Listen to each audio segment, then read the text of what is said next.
Hebu tueleze baba. Uendaje hoteli na mwanamke kama ulikuwa uende piga? Bwanangu, yani meneja alikuwa ananiambia kwamba Magoya nipatie huyu ni afu chague waiter yote. Na unajua pale vikali yani kuna vitoto vya vitu vingi. Lakini wewe ulikuwa wewe unapenda nyama. Si ndio hivyo bwana? Ile dude lina nyama. Kuna kitu makasi msielewe. Wewe ulikuwa na mwanamke. Kumkwenda naye kwa hoteli. Alafu manager wa hoteli akajua mtaka huyo mwanamke. Unamtaka. Sasa yani kuonyesha sio level zangu ule demo. Unaelewa? Sasa saizi. Mimi nataka uiweke wazi. Ulipiga ama ukupiga? Swali lako hata na huyo. Nataka uiweke wazi. Wewe na yule mwanamama sasa hivi ndio ni vipi? Maana hazikabi huko Malindi, mara Magoya, mara anakutaja wewe kila okay mimi nafikiri juzi ningejeka wazi.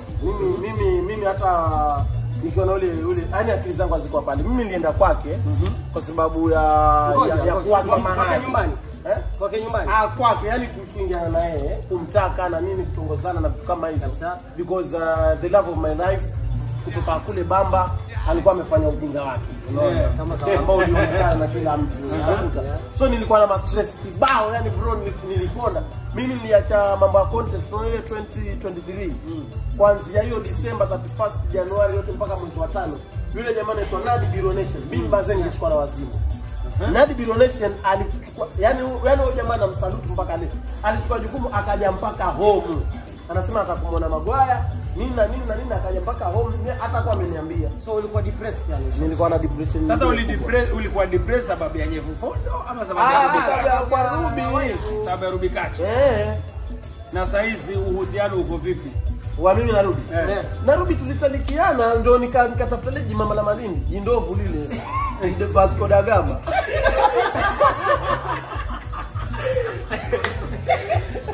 Lakini tetesi zilikuwa zinasema kwamba Magoya paka ulikuwa uko tayari kabisa unataka kutengeza ile hoteli yake pale Alaska iwe ya kimataifa. Okay, basically mimi nilikuwa na mambo mawili.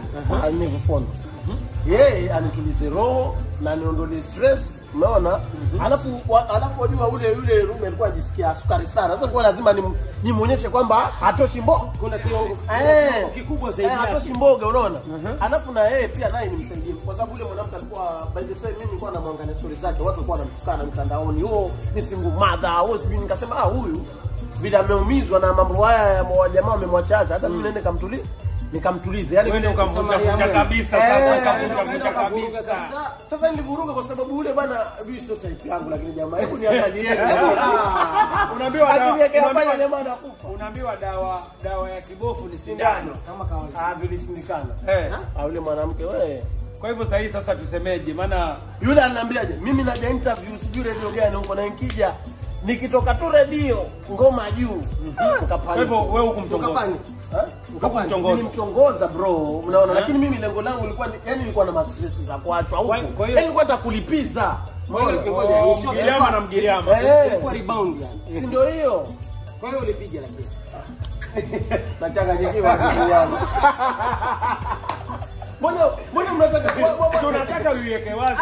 Uiweke wazi kama ulipiga ulikane. Shahidi Nyevufondo muulizeni yeye.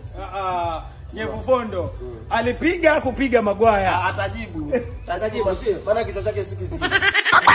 Dani